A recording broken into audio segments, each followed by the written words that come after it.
Cthulhu's probably just a chill guy. Probably. It's a good thought. I mean, compared to the rest of the like great old ones, Cthulhu's kind of just hanging out. He's just in the ocean. He's just doing his shit, He's just swimming. He knocks over one boat, and all of a sudden, everyone's got something to say. Do I complain when you step upon an anthill? No. What's the difference? If a car crashed into my house, it would not be. You wouldn't be like, what a scary house. Yeah. That's the facts. Michael, I heard a pretty cool comparison with Cthulhu and like us. If Cthulhu to us is like us to an ant, and like if you took like an anthill and us, and like the ants started to like form up and make some message or something that got our attention, like, you know what? I would go over. I'd look. I'd check it out. Yeah, I'd check it out. Are you kidding me? And then like they form a word or like a request. You know what? I'd probably do it.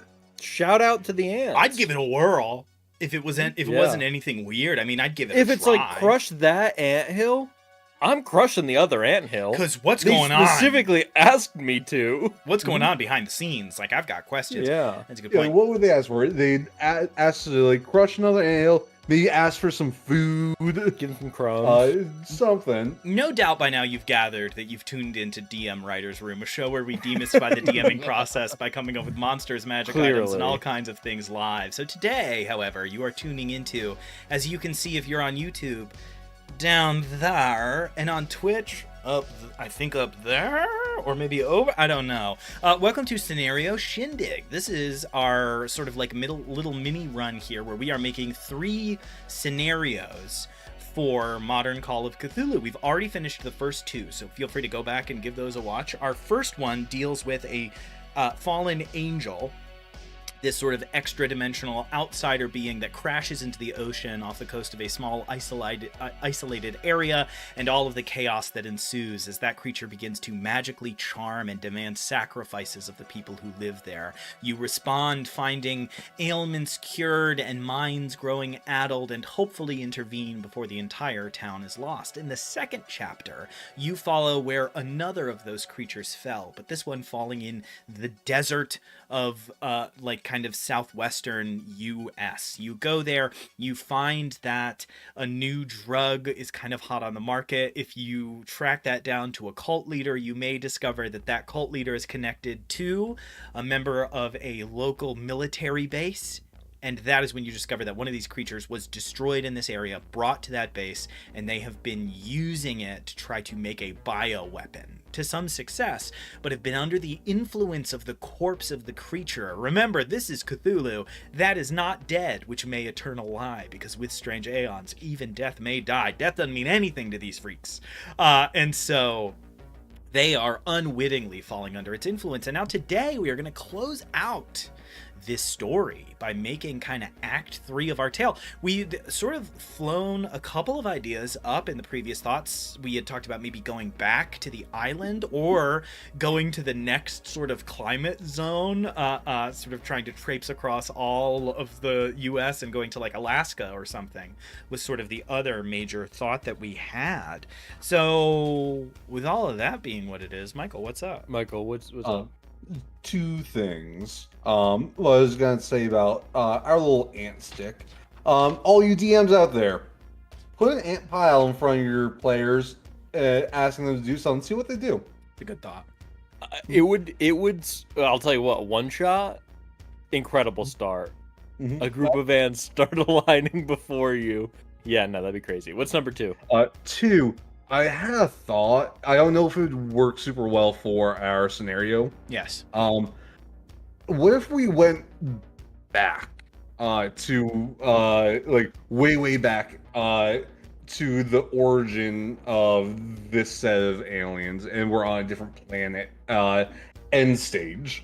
outside the spectrum of Call of Cthulhu, unfortunately. Okay, fair. I wasn't sure. That would be a good jump off if, I'm going to say something I think is true. It would be extremely fun to do Call of Cthulhu twice. And then this is not a joke. There is an Alien RPG for the movies Alien, and so it would be kind of fun to do Call of Cthulhu Alien. I think it's by Free League Publishing.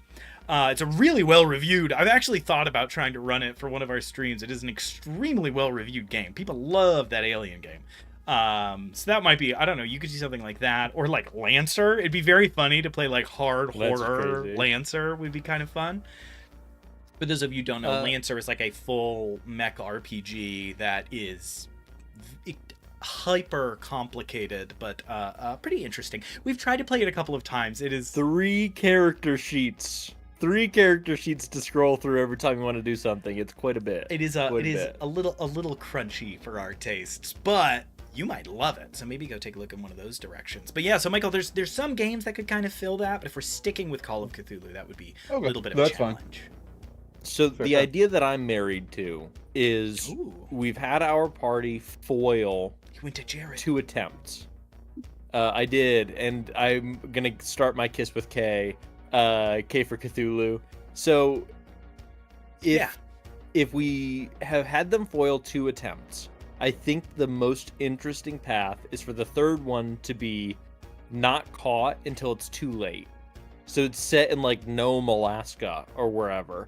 And the thing has taken over a region, and it's going to continue on and essentially destroy everything unless the party can go there, do something, get it ready to be blown up.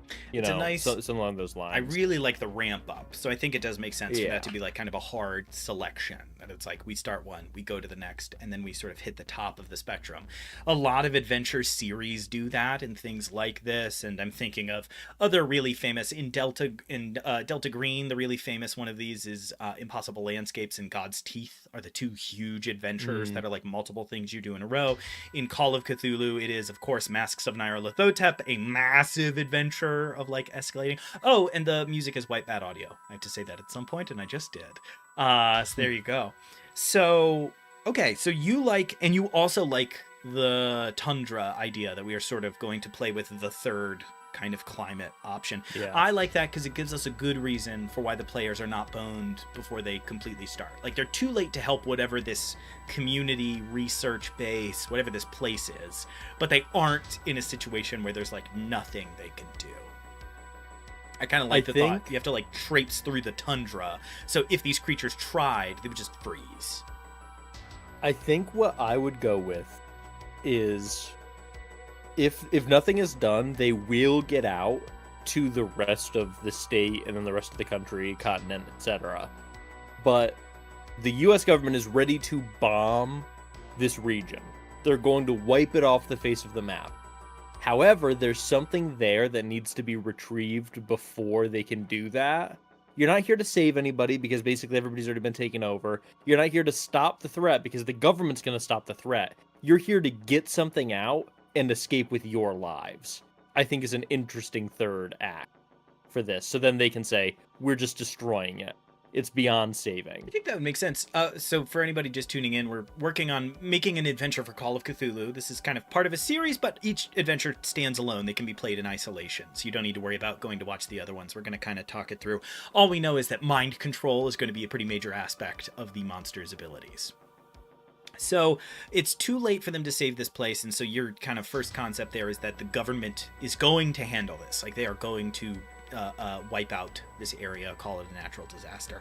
I have positive and negative feelings about that. Certainly one of the themes of Call of Cthulhu allows you to do things like that more than you would in other RPGs, where you don't kind of want some outside force solving the capital P problem.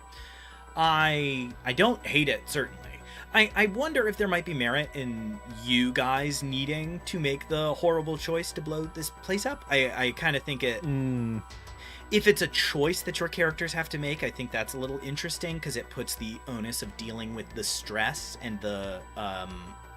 I mean, I guess we just do have to call it insanity, because that is what Call of Cthulhu calls it, the sanity loss, in a more kind of like direct one-to-one way. I think makes a lot of sense. So I'm happy either way, though. It's just kind of two different kinds of horror. So I think if we go with yours, I think our group should need to be avoiding the military presence as much as the creatures are. I think that they are thought of as these like tainted people that have gotten too close. And so I think the horror of that is you have this important goal in town and everything is organized against you. If you see people with guns and camo on, it's not a good thing. And if you see these creatures, it's not a good thing. You are just trying to scrape through the middle of this task, which I do like because it's a very different kind of horror.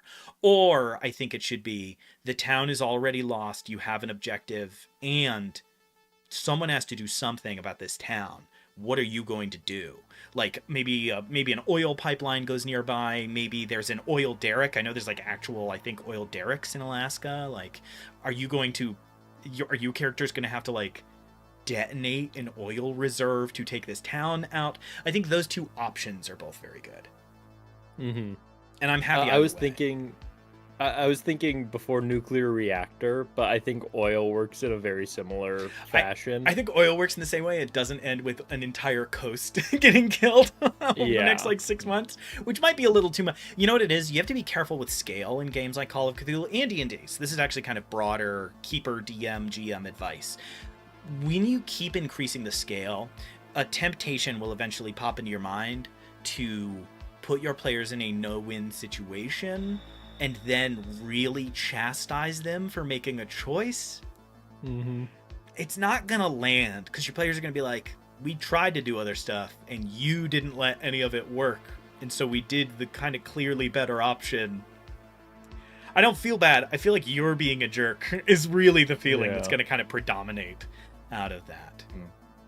But so do you have so which of those two directions do we want to lean in? I think they're both great. I just think if it's the military one, then the players need to not have a large, powerful ally. They need to have someone to avoid and someone to be in direct hostile combat with, right? Avoid this kind of military presence and, make this other contact. We can even, Call of Cthulhu has a couple of like gray task force style. That's what it is when Prince of Charming has a couple of like figures like that. So we could even kind of lean towards one of those.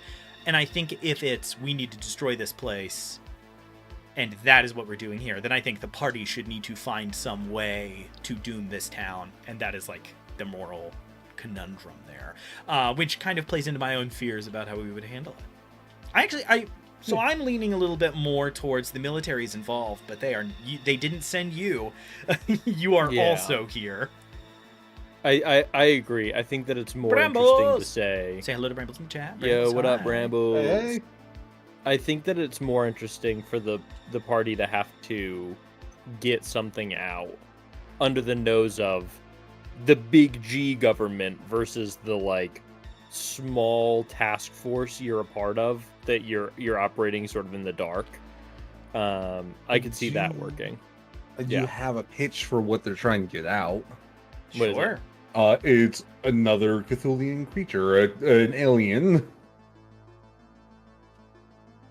It could be an alien. It could be like what are those tomes? The old tomes in Cthulhu mythos. Just there's a bunch. So the big one is the Necronomicon, but they're just called mythos tomes. That is what they're mythos called tomes. broadly. And there's a bunch. So if they're looking for one of Yeah. those, that could make perfect sense.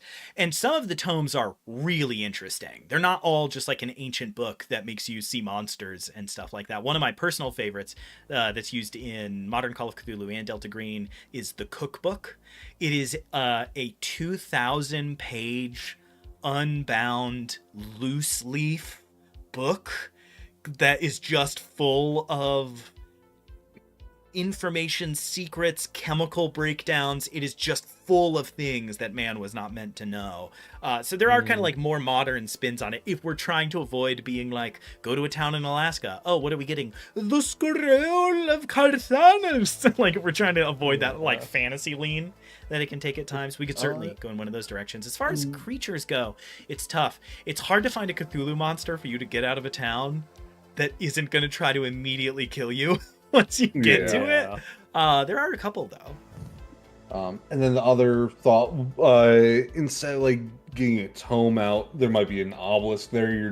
You're just trying to get the information off of it before you basically break it and the town. Yeah, so how do we... so here's the question, is how do we connect this to these mind-controlling fallen angels from these other adventures? Is it just that one of them happens to land here? Like, how does that connect to this other object, right? So we're kind of starting with our quest here, and I think it's worth just sort of trying to connect those two. Yeah, Brambles has said maybe remnants of like a Cthulian monster, very similar to what we did last time, which I think would work again here. Although we're off the coast, so our monster can have landed in the water again if we want. But so the question that emerges to me very quickly is, how do they connect, right? Because if it is an obelisk or something, we're in Alaska, we're in this very cold place. We are very near a Cthulhu mythos place called the Plateau of Lang, which cold kind of arboreal places are connected to.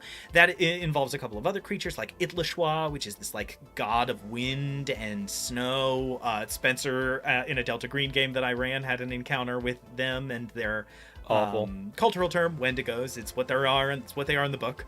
So like there is kind of that connection, but I don't think that relates too well with our sort of semi-aquatic like charm creatures.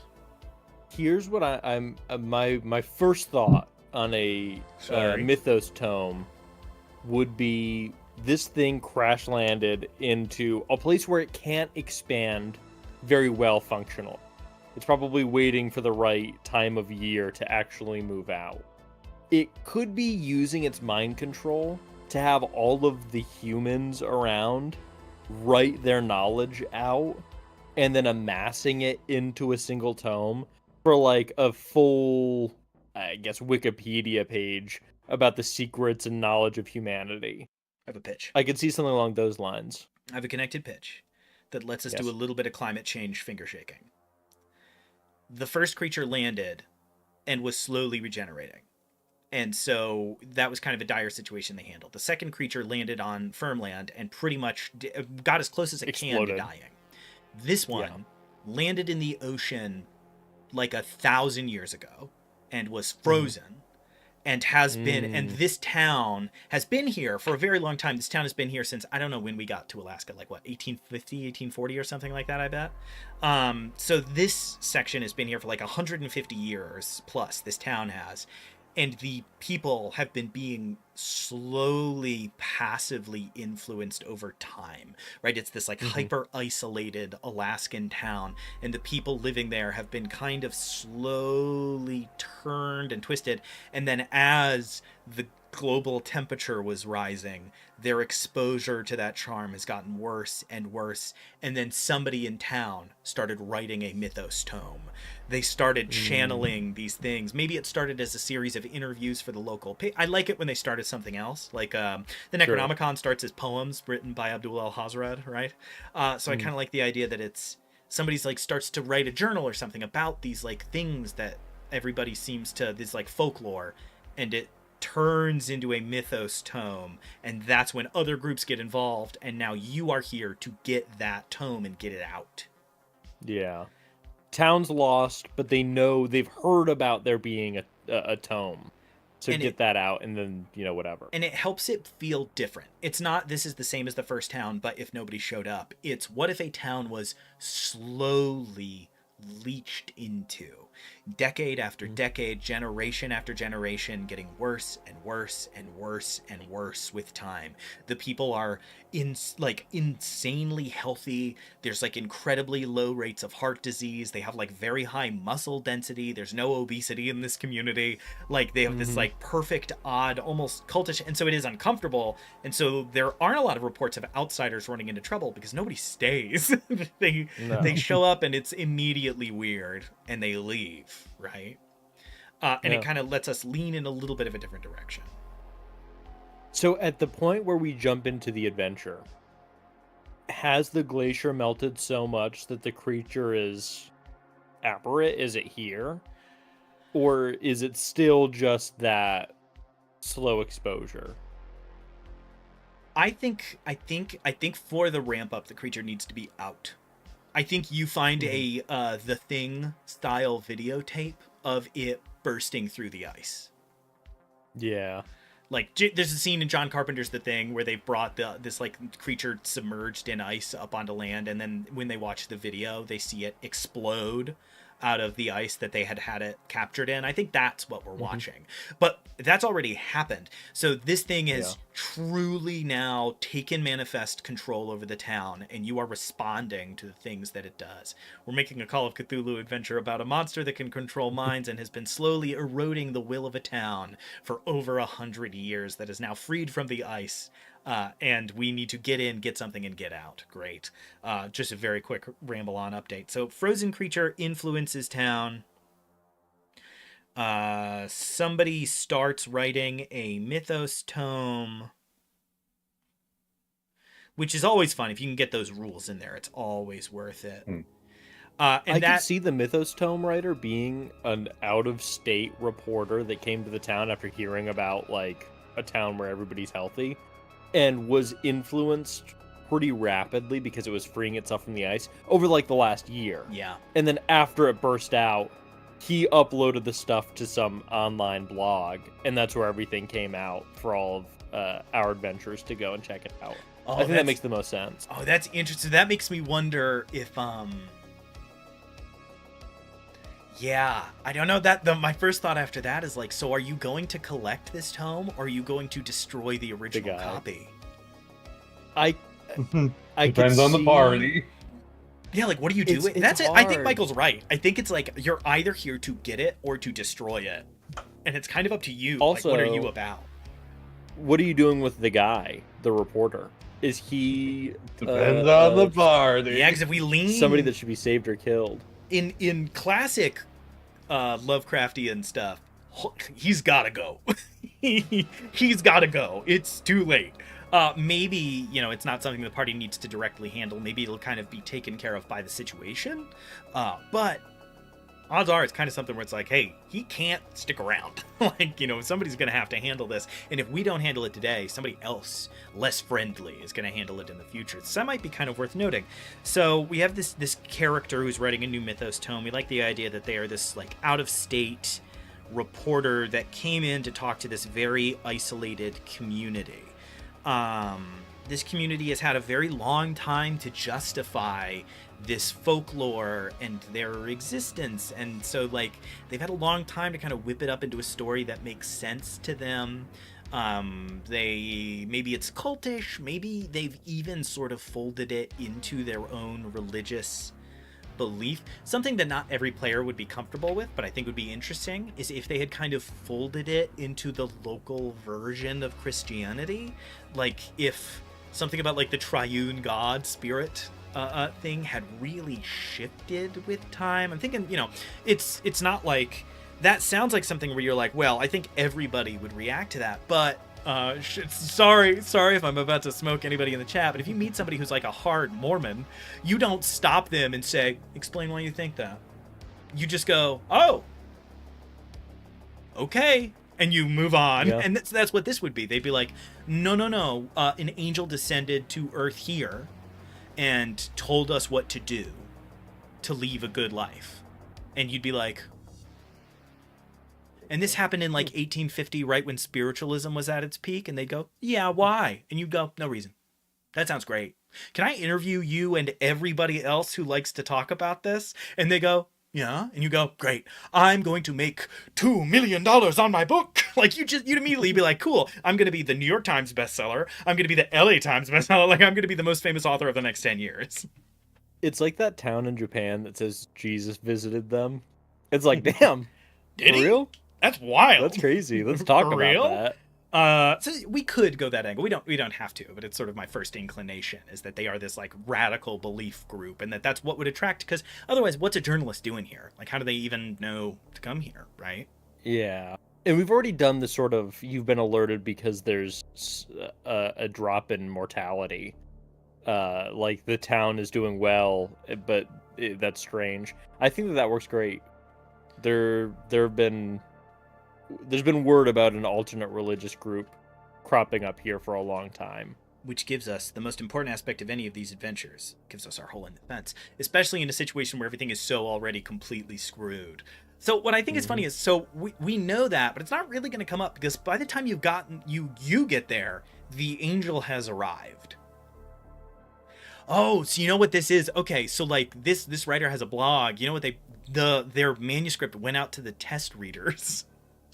Yeah. And like a couple of their test readers went berserk, like couldn't deal with the stress of reading it. And so you guys are, I kind of like that our people are clearly members of some kind of like independent organization that is, you know, kind of taking this on. And that also explains why they're kind of having to dodge the military. So I think that makes a lot of sense. So this book goes out, you hear a little bit about some of the recursive stuff, and you don't think much of it until your organization reaches out to you, because several of the people who were in the test read went blind. And several others started to show other manifestation signs that we saw in Adventures 1 and 2. And you start to get this picture of, like, it's happening again. And so your players kind of have to go here and deal with it. That's perfect. Okay, cool. So we have our sort of main... So our main antagonist is a split between a fully manifest one of these kind of like pseudo angels, which I think is what I'm gonna tentatively call them. Yeah. And their sort of corporeal or mundane key ally is this reporter. Is this this person from, I don't know, you know, somewhere. Great. So now, where does the military tie in? What do they think is going on? So I see two big options here. One is that the military knows what is happening, which means we're also making true that in our world, the military knows about all of this stuff. It's just that only very specific groups are allowed to know. And a stealth bomber is about to make this part of Alaska not part of Alaska anymore, right? That's option one. Option two is, this is Waco, Texas, and some poor jackass National Guard battalion is here not knowing what's going on at all, and it's just they're actually armed and are going, like, they can clear this town out, and they're going to. It's like, which of those two? I think no matter what, eventually we get, like, the gray unit, right? We get, like, a cleanup squad that comes in and, like, goes building to building and burns the town down. But my question is, who are we in competition with? Are we in competition with the gray unit that is here? Or the Chucklefuck Brigade, pardon my French, that have arrived like, what's going on? Like, we are reports of somebody not being allowed out. And that's it. What makes for better gameplay? That's the real question. Like, I think it just makes for different, and it's just two very different perspectives, right? I think it could be cool if it's Gray Brigade and it's the government, kind of like our last group. They wanted to use this alien. It's the government biting off too much more than they can really chew, and thinking that they can take this pseudo angel in, like, this is our new weapon. Instead of trying to destroy it, another claim. I don't know. I feel like we've already done it with the second one. Okay.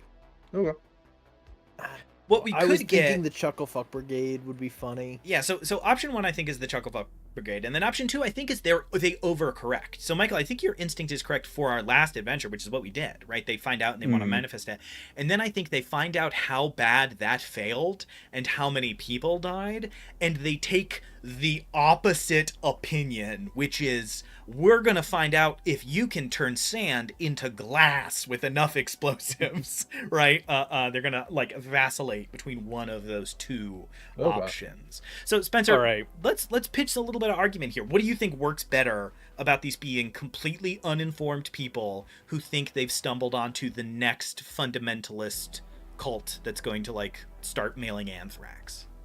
I flip now, actually. I'm on the side of, I think, the gray, because it's more interesting for the party to have to figure out what they are going to do while they're trying to do their own thing. So, like, the party's there to deal with this reporter and get the Mythos tome.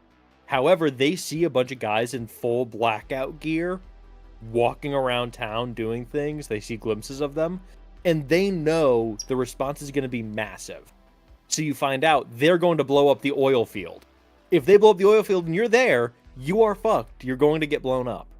So the game then is avoid the Gray Company, figure out what their plan is so you can do yours before you get blown up, and then get out without them taking the tome from you. Have you ever seen A Fistful of Dollars?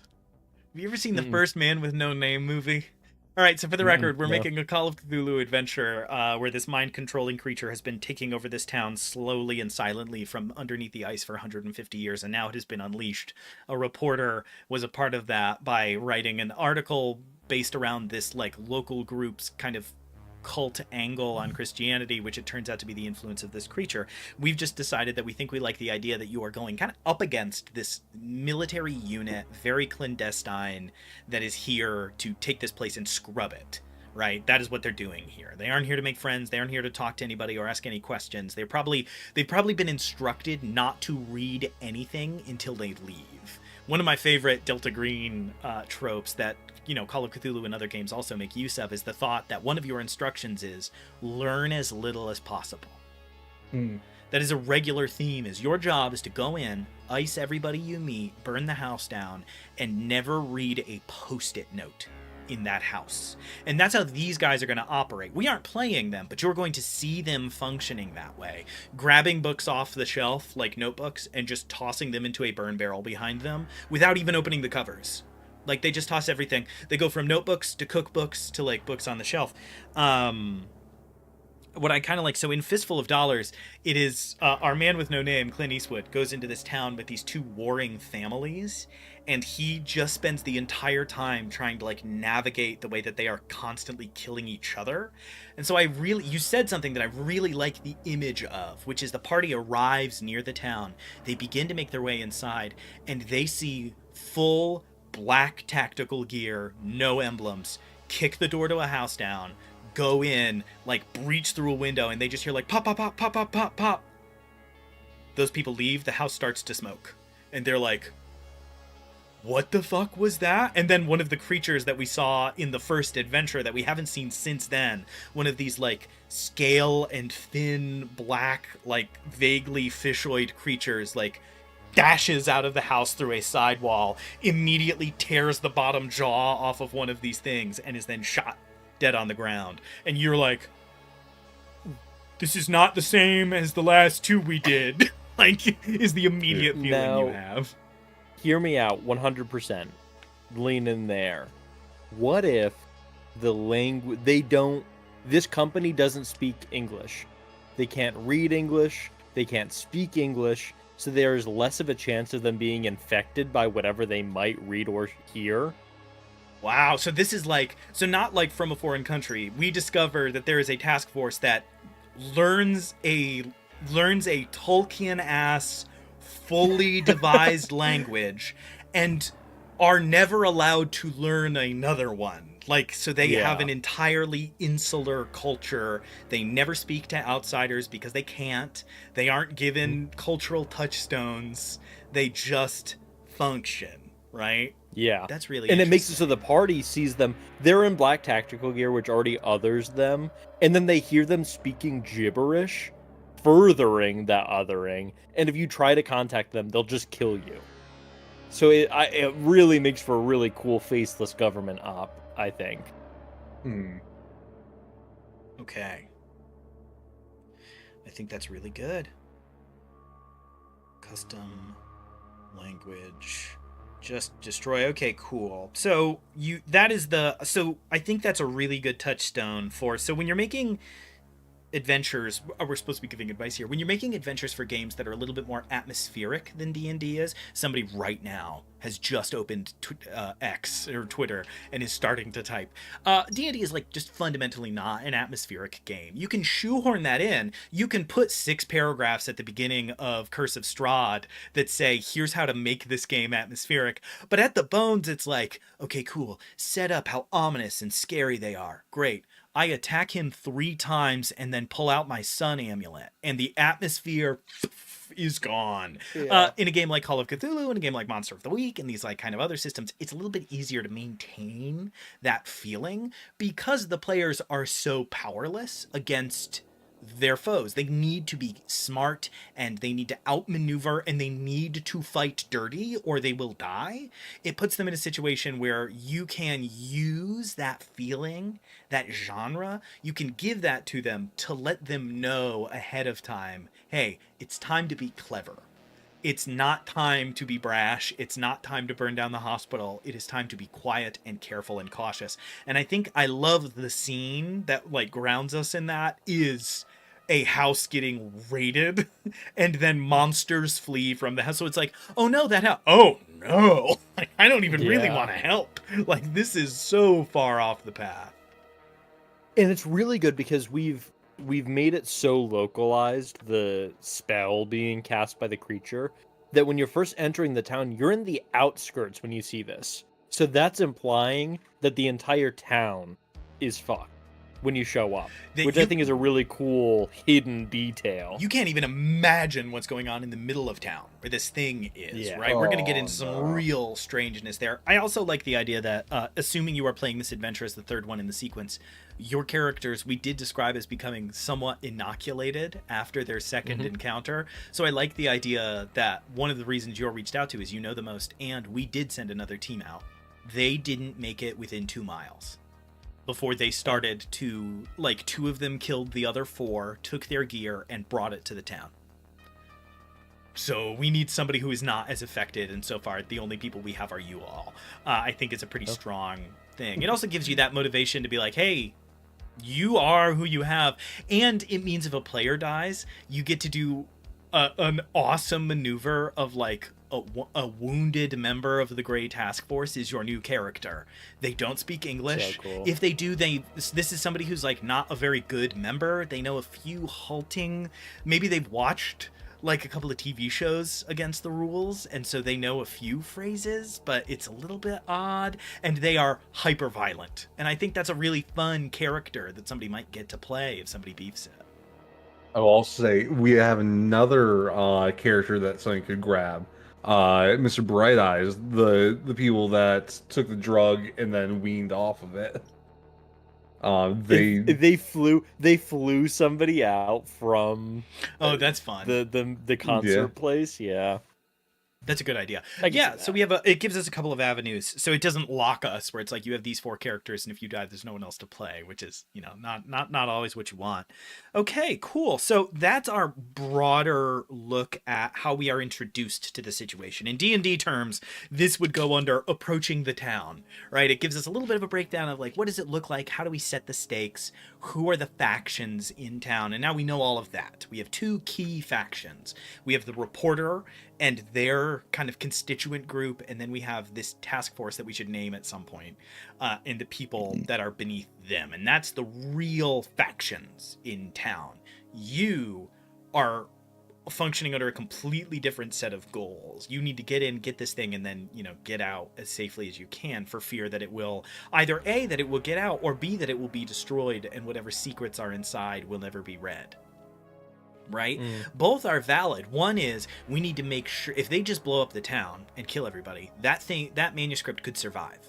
Somebody could lock it in a safe and come find it. And so we need to make sure it's gone. And you go in looking for it because nobody else knows it's there. Option 2 is, what if another of these creatures falls into the ocean? We need that book. That book talks about these creatures. It talks about how they work. It talks about what they're trying to do. It doesn't matter that it's dangerous. We need to know so that we can be prepared. And I think both are perfectly valid. And I love the idea of starting an adventure and at the beginning it's saying, hey, it's up to you what you're doing here. This is the situation. You can have whatever role in it you like. You could play 4 members of this task force if you want to, who are here to ice fools and like get through the town. I don't think that would be the most fun way to play through it, but you could. That would be something you could do, right? Yes. I like the idea that the choice is sort of up to the party there. I think that's perfect. Name for the Grey Task Force? I'm thinking the Tower, and it's a reference to the Tower of Babel. Yeah. Oh yeah, it is. That's Yeah. incredible. I'm horrified to say we are really close to almost making like there's a name, you can't do it. There's like you can make a horror D100 system that is not Call of Cthulhu. There's a couple of them. Delta Green is one of them. It's very interesting. I like that. Okay, cool. I'd have to look into it. Is anybody making like a setting book for Call of Cthulhu? Is that a thing that's out there? Yeah, because they have Cthulhu by Gaslight. They have On Darker Trails. I guess this would be one of those. We would make, essentially we're already about halfway through making a Call of Cthulhu setting that is this modern world that is trying to tackle this. And I just really would enjoy in a campaign the Tower being a constant boogeyman. This that's the one thing that everyone's afraid of. If the Tower shows up, get gone. Get underground, stay there for a year, and then come out. That's as bad as things can break. Okay, cool. So now I think we need to drill a little bit into what is actually going on in town. Right? This creature is free, and it sounds like it's been free for maybe a week, maybe a few weeks, if the Tower has had time to be activated and come here.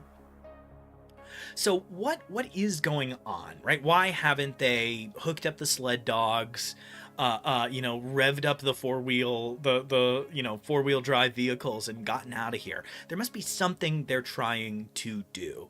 So Michael's idea of the obelisk earlier, I think it could be interesting if there is something to be gained from that creature getting to have been here for so long. Are they working on something that they don't want to abandon? Is it the manuscript? Is the manuscript what they don't want to leave until it is finished?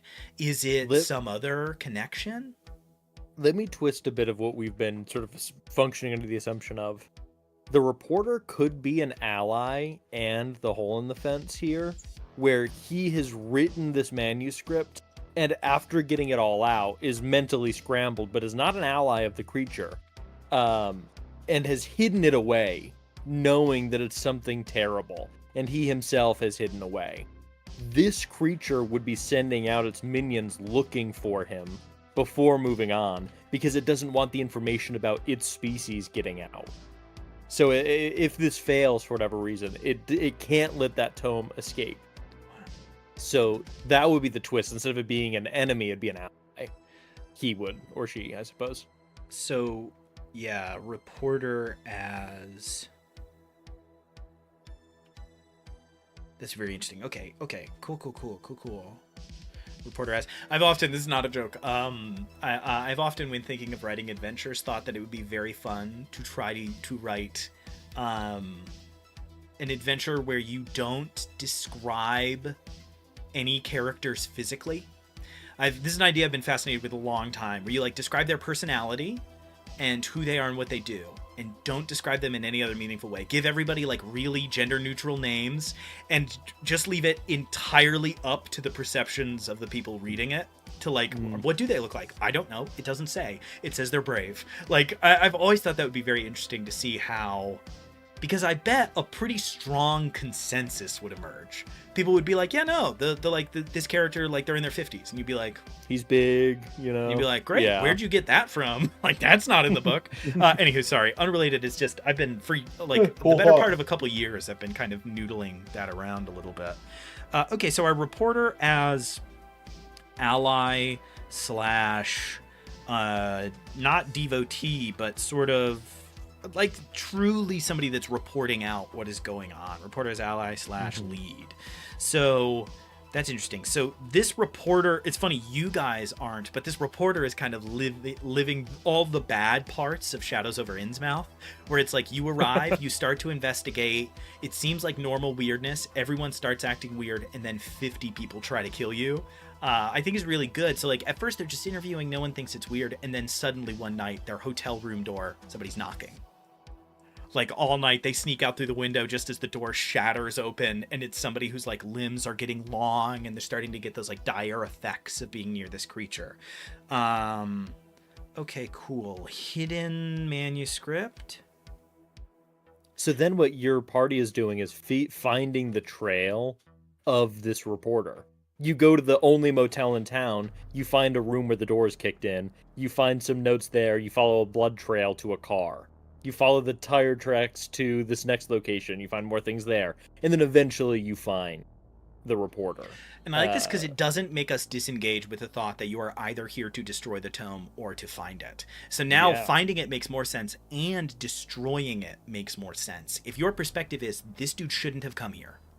If the ideal situation for us was the tower coming here and us leaving it alone and letting them deal with it, but the tower doesn't know and we can't communicate with them, and so and this person has already secured it. They've already they said on their blog, like, I've locked it away, it's safe. And so you're like, great, that sounds like it is somewhere fireproof.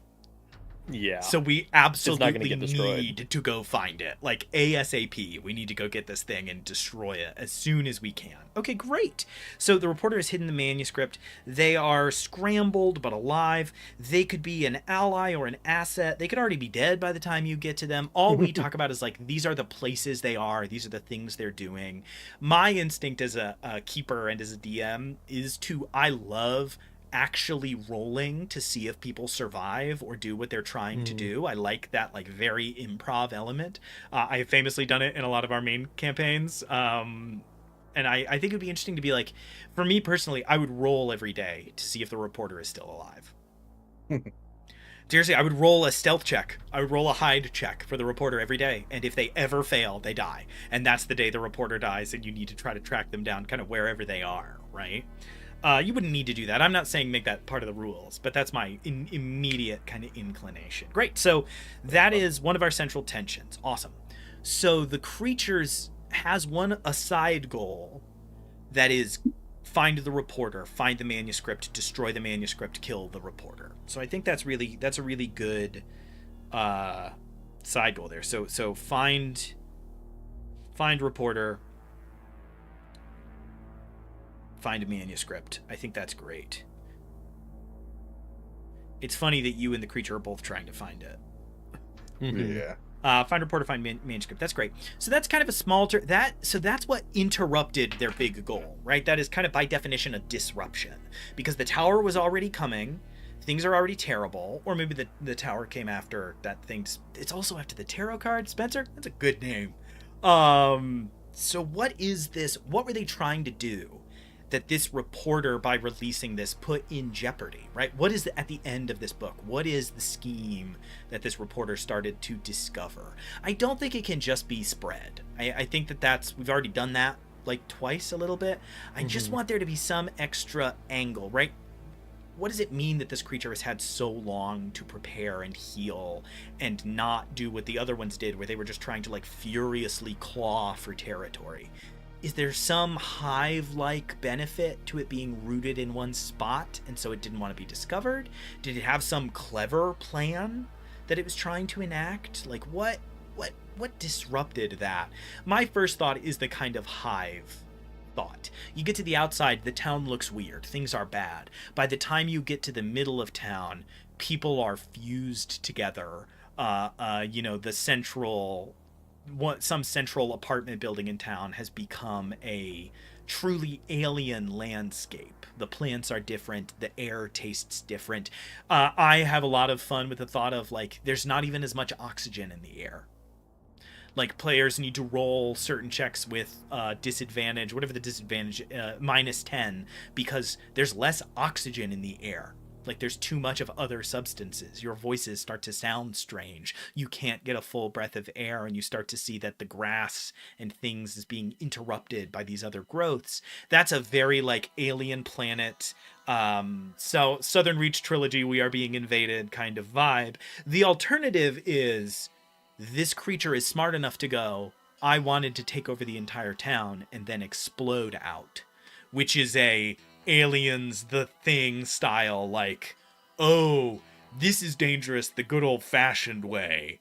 There are an immense number of these very dangerous creatures, and that's what you're navigating against. So those are the two ideas that sort of first pop into my head. Any alternates kicking around?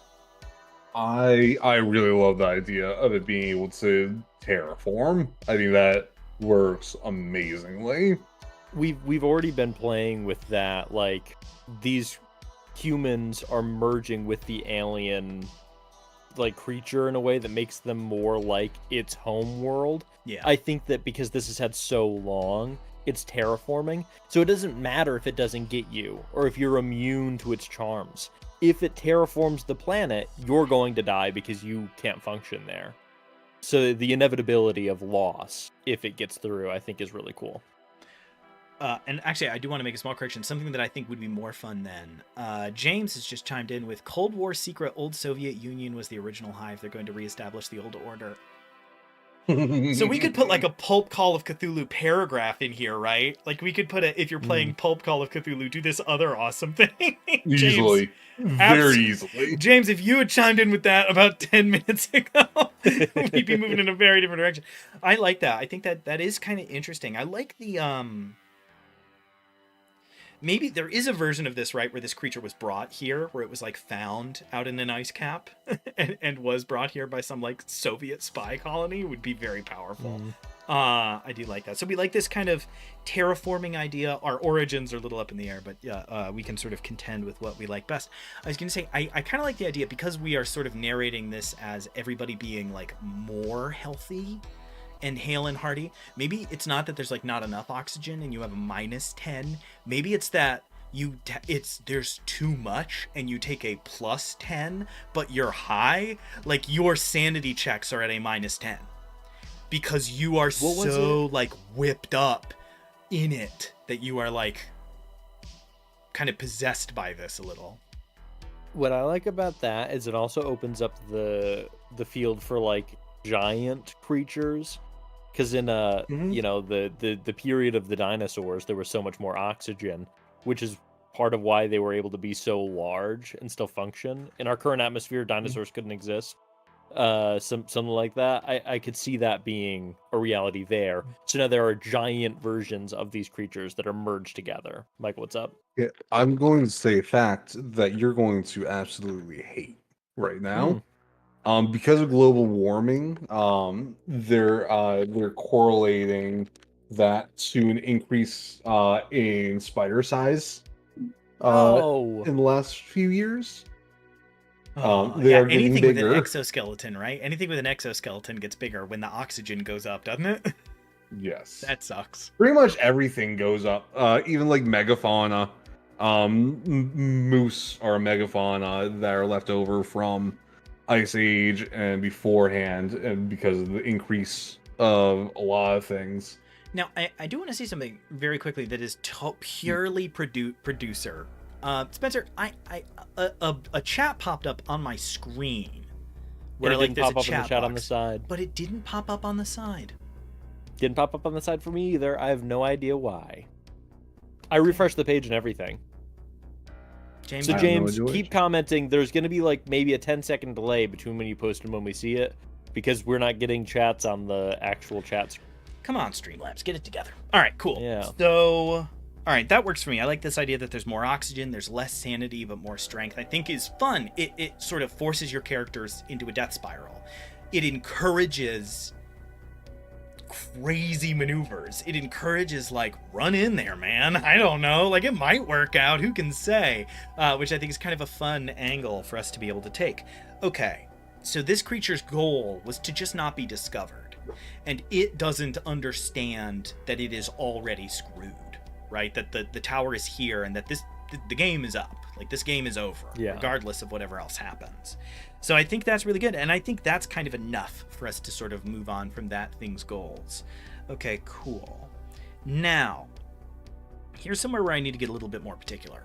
What is the tower doing here?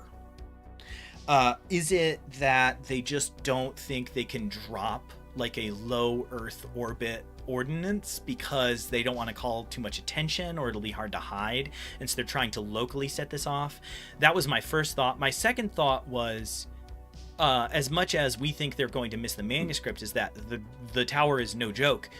They clear every house. The tower doesn't like blow something up and then check through the rubble. They sweep the whole area, go back and through, then bomb it, and then blow it up. Right? Those are the kind of two options that I see. I think there could be an argument against like because this area's been terraformed already, the ordinance don't work. Planes can't fly over the area. Something. A bomb would ignite beforehand. Oh, bomb igniting too quickly is really cool because the planes that drop the bombs fly away as they detonate. Too much oxygen in the space would make it detonate in a different way. And that's why they're in a way that would cost the plane. So like we have to send physical people and we can't bomb it. We could combine our two earlier ideas. It could be the too much oxygen for us to drop a bomb thing, and it could be that there is an oil pipeline too close. Yeah, just go crazy. And so if they did, they would disrupt oil to the US for like 5 years, and so they can't do it. That's why they have to be on the ground in this way. Interesting. Okay. They're using the scalpel instead of the hammer here. Yeah, no ordnance, oxygen, fuel. So yeah, I think terraformation can do so much shit with that. We could have light refracting in different patterns. People are seeing double vision because of it. This is good stuff. We're moving in a good direction. I like this. Okay, cool. I like the thought that as you get closer and closer to the coast or to the center of town, things just get worse and worse and worse and worse and worse and worse. I think that's really interesting. Okay, cool. And all that is semi-recent. It's from like when this creature burst out, which I think can have been, Spencer, to your point earlier, like a year ago? Yeah. I think it's been a minute. I think like maybe 6 months to a year ago. This thing busted out. And James is back to normal. Rare earth minerals. The city is built on top of a large asteroid impact. Interesting. That could be fun. There could be something that makes it so that the creature wants to be here. Sure, it could some alien metal richness. It's also a reason why the government wouldn't blow it up. Oh, then like, no, right on cue, James said they don't want to bomb it and scatter the deposit. Yeah, I think I like that. Okay, cool. So it's like I have a question. How big is this alien now? We've talked about like the other guy being smaller. Has this gained size at all? So I have a pitch, and I need to put my PR hat on very quickly. In the world of Call of Cthulhu, a bunch of things are true that aren't necessarily true about our world. One that I think is relevant in this moment. In the world of Call of Cthulhu, we could pretty unproblematically say, what if these creatures are where the ideation of angels come from? What if this thing is 12 feet tall and is this like wheeling, changing biological shape that looks like wings and heads and teeth and like eyes? And that's my first thought, is that we make that angelic connection that we've seen people make. There's something very cosmic horror about spending 2 adventures being like, that's unfortunate that this thing can lean on that and manipulate people, and then in the 3rd adventure going, oh no, they're right. That is what they're talking about. Like, this is that is one angle. The other angle would be that it is that it's more monstrous than that. That it is something that has become less, because we kind of described it as this like dragging, like clawing thing that is like pretty terrible to look at in the first adventure. So it could just sort of keep expanding in that direction. Like maybe our terraforming like area is this creature, right? This creature feeds enough and then becomes the terraformer. I think number 1, we base it on that. Oh, that's so terrible. Oh, I see. And the reason the other ones look the way they did is like a blobfish when they're below the depth where they're in normal shape look normal, and they come above and they aren't right. This thing is now in its terraformed location, and so is that floating spinning wheel. So it looks different because it's in the right environment for itself, in a very similar way to deep creatures. Oh, and the flames around it could be what Michael was talking about. This concentration of this alternate air composition around it is so dense that the refraction of light around it looks like flames as it moves. So cool. There you go. So the only question I have now is if this is the inspiration of angelic creatures from way back, what happened to them before, or do we just like sweep that under the rug? This is we not shrug that. That's the origination of the tower or whatever. Do you guys want the dumbest? Do you guys want me to tell you the dumbest thing about the Cthulhu mythos? In the world of Call of Cthulhu, dinosaurs were hyper intelligent creatures that were destroyed and killed by flying space polyps, I think. Like flying invaders from another planet arrived, killed all the dinosaurs, and then got frozen in an ice age. No, and then the great ones, or like the old ones, invaded. They fought them, and then the ice age came and froze all of them, and a bunch of them died, and that's why humanity gets to exist. So the answer to your question, Michael, would be like prehistoric man encountered these creatures, and then the ice age or some shit took them out, like that extreme cold. Cool. Yeah, I just wanted to us have some reason. We've also I'm happy with any already of them. Lore goes crazy. we've exposed a weakness in their biology, which is if you're exposed twice and not taken over, you built up a resistance. There could be a group of crusaders that went through and killed them after developing a resistance. There's a lot of options here, is what I'm saying. Pulp Cthulhu flowing through my veins between the shit we're saying and the Soviet lob that James gave us earlier is really taking over me. I'm like, great. But could we do could they find like a crusader body with armor? Like I'm quickly wandering. He's right there. It's like that's kind of awesome and cool in a way that I'm very into. Okay, cool. So the tower, no ordnance because oxygen and fuel. They know to come here because of the reporter.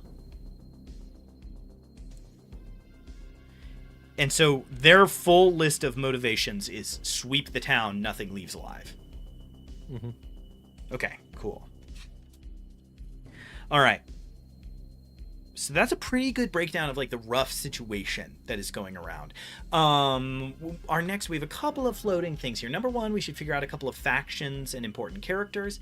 Another is we should think about the area a little bit. Like, what does it look like? What's going on? Are there some time landmarks that we need to be keeping in mind, right? To use Monster of the Week terms, for those of you who don't know, Monster of the Week has a really good adventure creation system. Because that game encourages you to do something that you kind of have to do in Call of Cthulhu because the players can do whatever they want at any time. Which is, it says like, okay, if no one showed up, what would happen? And you take it from sunset to midnight, I think, or from dawn to midnight. And it's like, all right, what started everything? What happened next? What's happening now? What would happen tomorrow? What would happen next week? What would happen next month? Right? That's kind of option one, is to take a step back and be like, what's going on?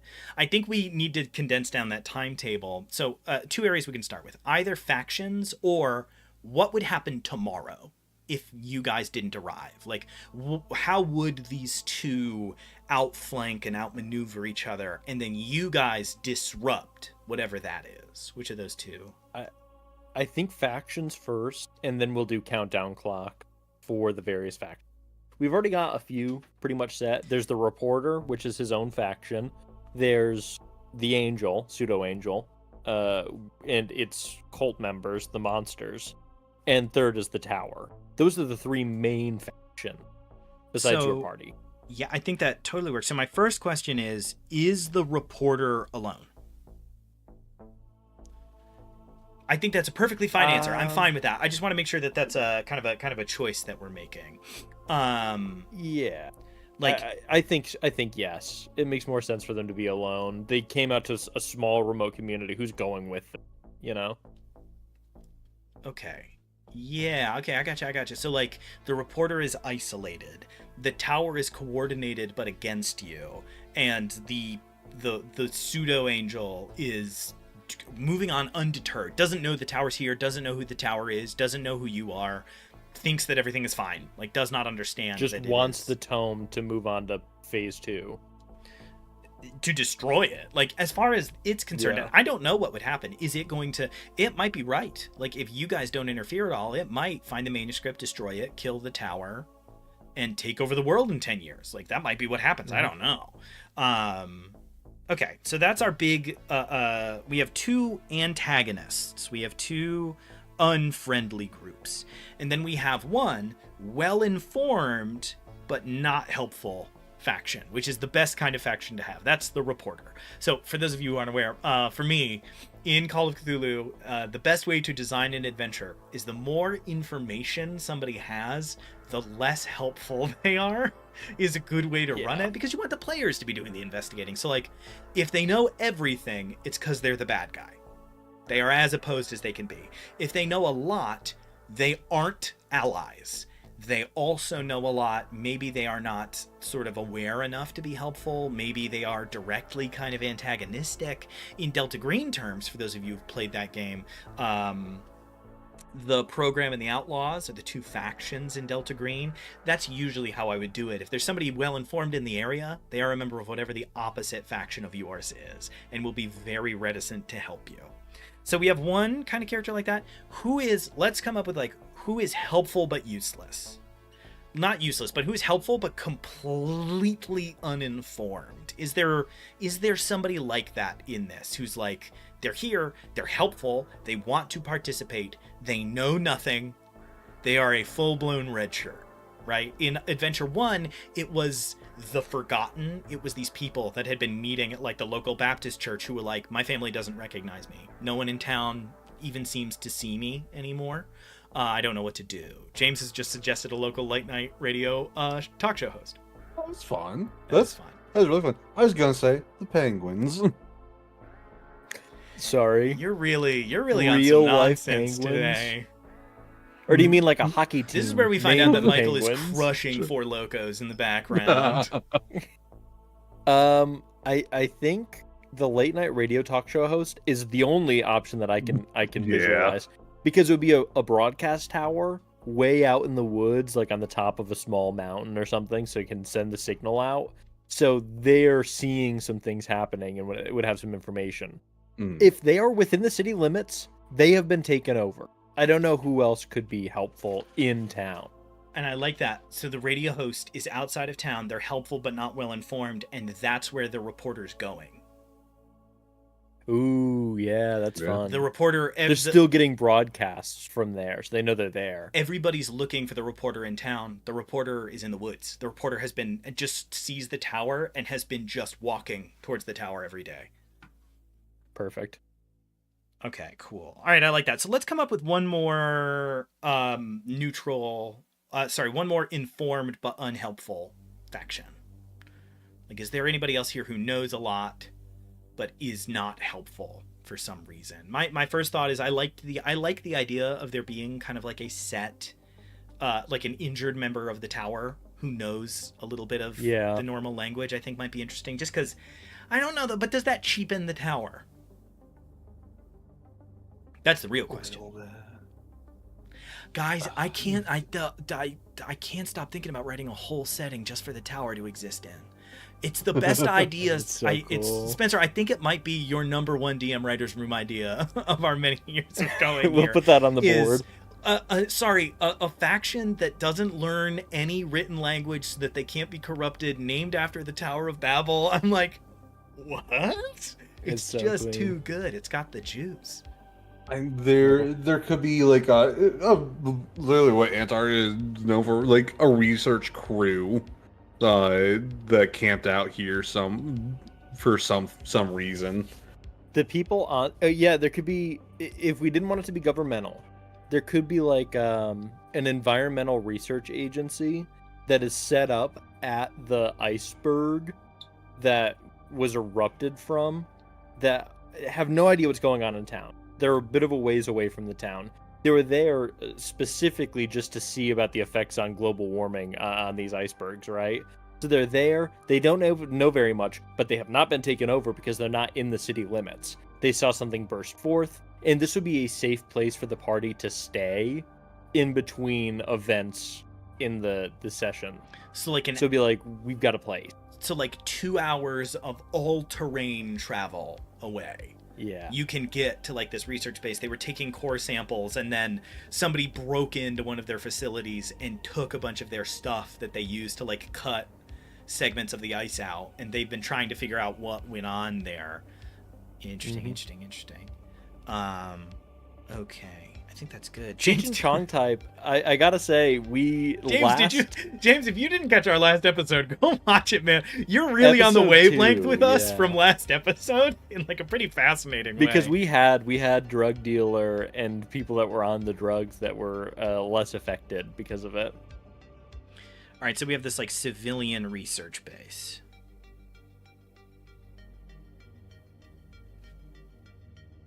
It could still be government, but it's like the EPA. It's like they're the government. They're not going to be government doing this. funded. I'm a contractor to the U.S. government. I'm just doing some soil samples. I don't know what's going on. Like, that's weird. Yeah, I don't know. They go into town like once every 3 weeks. The last time they went in, they told them to turn around, and they were like, well, la-dee-da. Like, I have a gun. It's a salt gun for the mosquitoes. Yeah. Because it's our last adventure, we have one helpful faction, we have 2 neutral but informed factions, and then we have 2 bad factions. I kind of want a third bad guy. Right? Like, there's just something fun about being like, no, you are like totally boned out here. I don't know. I don't think there's a great opportunity I can see for there to even be one, unless we had like a real Rambo character. But I'm just not sure that would be helpful in any meaningful Can I tell way. you guys the stupid idea that popped into my head? I don't think it works at all, but I'm going to say it anyway. Go ahead. Michael was talking about the megafauna, and he was talking about the moose, the meese. And there could be a moose that had been sort of taken over by the creature because it entered into the town's limits, and now it is rampaging about. It's not sentient enough to be controlled properly, so it's just a big moose alien that will fuck your shit up. So again, pulpy and kind of stupid, but I'm putting it out there. One thing, but with a pivot, there aren't meese in Antarctica. There are polar bears. We're in Alaska. We're not in Antarctica. I thought we were in Antarctica. No, because there's a town. Not super hard to switch to you being in like one of those weird towns if we wanted to. But Spencer, there is something I actually think I want to do this because I like the idea that our reporter, like, we have all these people reading them online, and we need people to have read this book, but not enough people for it to have disturbed the wider world. So what if this is like a cryptozoologist blog? They came here because they thought that there was like a cave bear alive still, and it turns out to be just like a juiced up, mind-controlled polar bear. Yeah. And that's what led them here and got them started writing and talk, because it just... Yeah, they said, I don't know what you're talking about. So them like snooping around and like talking to people about local folklore and stuff might be a little bit more digestible if there is a reason. And so our hole in the fence is less the reporter and is more a 985-pound polar bear that has been like tearing through like Jeep doors and stuff. Can I point you to a thing that happened like 6 years ago? The bear that ate all the cocaine. Yeah, cocaine bear. Cocaine bear. It's big cocaine bear vibes, but instead it's like an alien symbiote vibe. I'm about to say the most confusing thing in the world. The average weight of a polar bear is 900 pounds. Sure. The record is 1,600 pounds. Oh, that's just casually almost doubling the average. Yeah, it's chill. That's beefy. So let me correct myself to saying I want to know a 1,800 pound polar bear, like a truly titanic beast, is in the woods. And it's like slick black fur because it has been taken over by this creature. So yeah, and that what's really good about this is we've got all this stuff with the tower, we've got all this stuff with the actual alien. When the party finds out that the reporter has been on the road towards the radio tower, that's the final boss they encounter, is this huge megafauna that the cryptozoologist has been researching. You encounter it, you have to save him from it. Kill the thing, get the tome, get him out of there. Right? Yeah. Two things. I want to know who weighed that 1,800-pound polar bear. Good question. And how? Yeah, did they kill it and then like drag it to a scale? Second, I'm really polar bear isn't a megafauna, but True. But moose is. I'm curious what the average moose weight is and what the record for moose weight is. What makes something a megafauna? I'm gonna Google that while you guys keep talking. For a second. The area it's from and like large stature of it. The large mammals of a particular region, habitat, or geological period. Okay, so an adult mooses range in size from 800 pounds, small adult females, to 1,600 pounds, large adult males. However, in 2004, supposedly, a bull moose was killed that weighed 2,299 pounds. Supposedly. I'm willing to believe that. Bears are generally considered to be part of the megafauna. Really? They are megafauna. One of the really very cool. few omnivores. Yeah. And I think a super giant polar bear delivers on the fantasy a little bit. And also polar bears are famously hostile and will chase things for like hundreds of miles to kill it. And so I think a lot of this kind of works. It also helps me understand why the reporter is alive. The reporter has been sprinting for 3 days, but they have enough extra oxygen that they can kind of manage it. Do you think the party finds the reporter at the end? This would be a countdown clock question. Do you think they find the reporter after he gets to the radio tower and a signal goes out from the radio tower, or the signal stops for whatever reason? They go, oh no. They go, and the tower's under attack by the symbiote bear. I think it's a 2-lane lose. I think there's 2 ways to kind of lose this encounter, and I think one of them is quite famously, like, that information getting out is bad. It's never good for that information to get out. It's never framed as a good thing. If it was, people would lose their minds. Like, the small semblance of peace that people live in would go away. I think midnight is the reporter gets on the radio and tells and reads their book, like, out loud on radio waves, and that's pretty much curtains. I think another fail state is then, something else happens outside, like the tower falls, and our pseudo angel is kind of the victor of the fight, would also be kind of a lose state. I like the idea that the players have to keep multiple goals in mind. They don't want the tower to lose. That would be terrible, and they can't let this get out. The other thing I like about that, I think that the polar bear is a great foil to the tower. The monsters that have already been created are like hard to kill, but from what we've described them as, can be killed with like small arms fire, and so wouldn't be too much to deal with for these kind of like big, powerful military unit.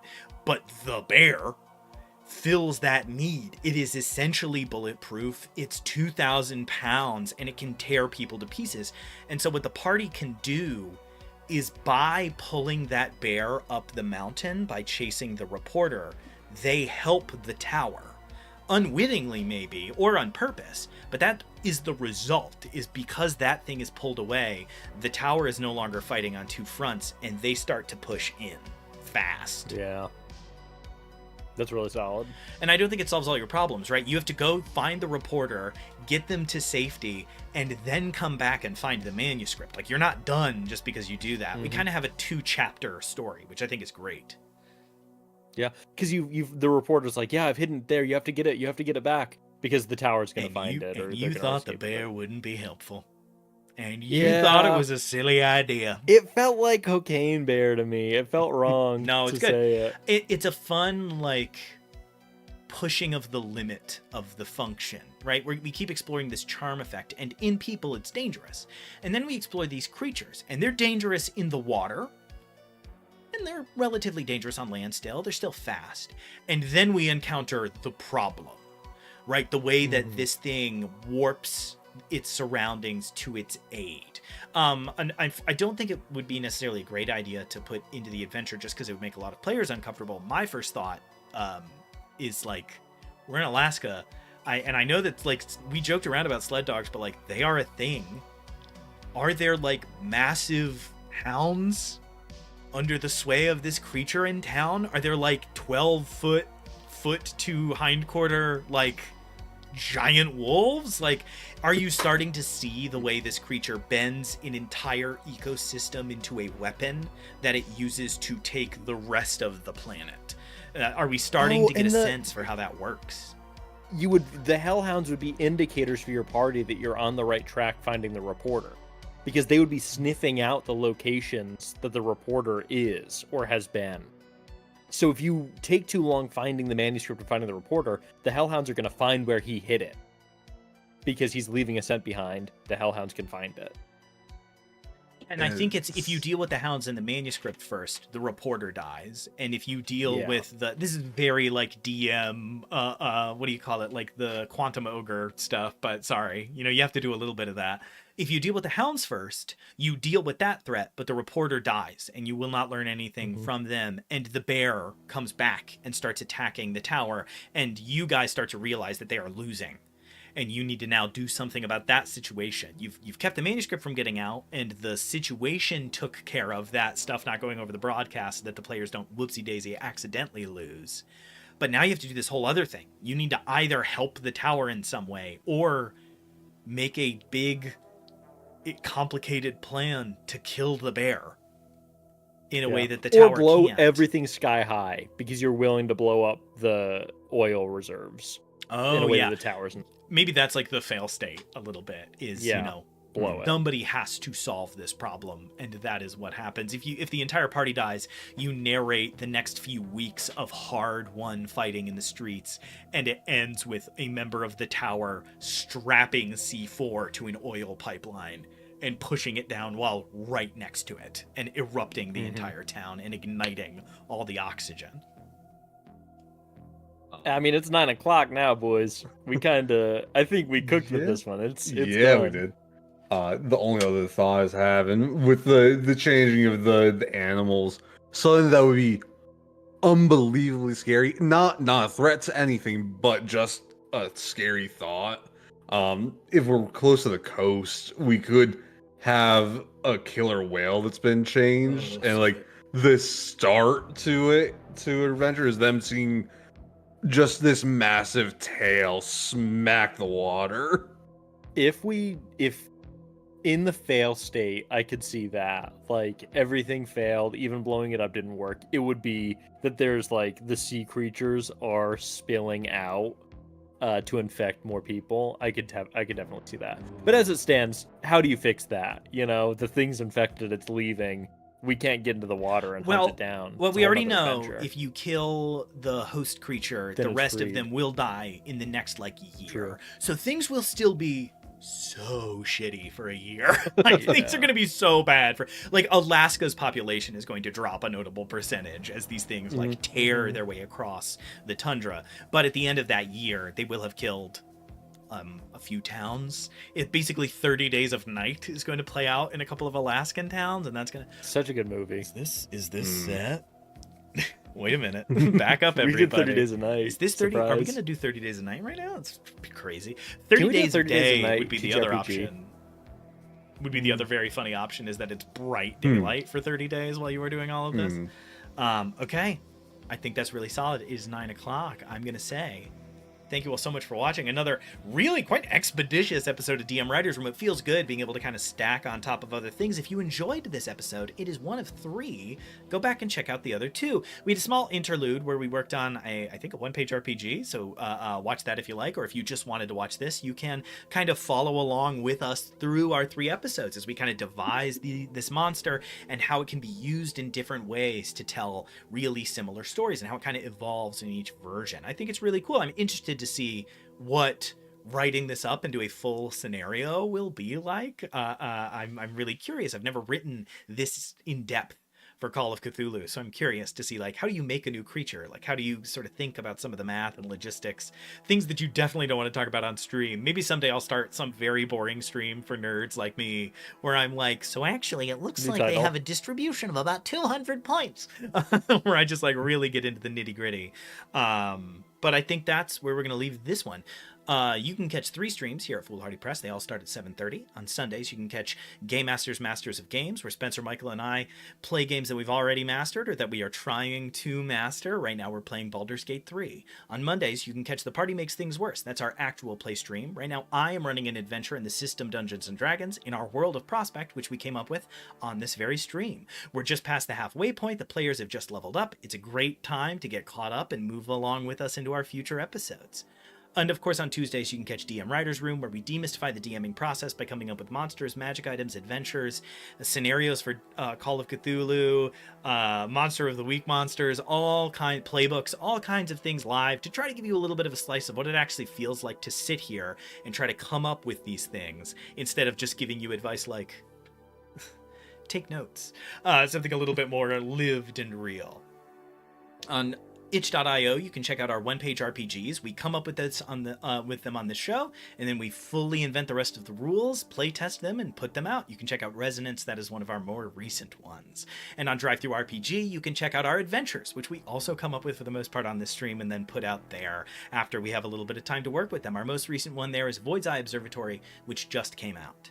Check us out on YouTube, where you can catch the VODs for all of our streams and videos that Spencer puts a ton of work into. I help do some of the research and writing. It's a really good time. Also, check us out on Spotify, where one of our second The Party Makes Things Worse stream, The Prince of Charming, is now an edited and cut together podcast that Spencer has been working on like an absolute trooper. Definitely go check that out. I listened to it today, and I do have to say it is my recommended format. As much as I love the stream, watch the nice edited podcast.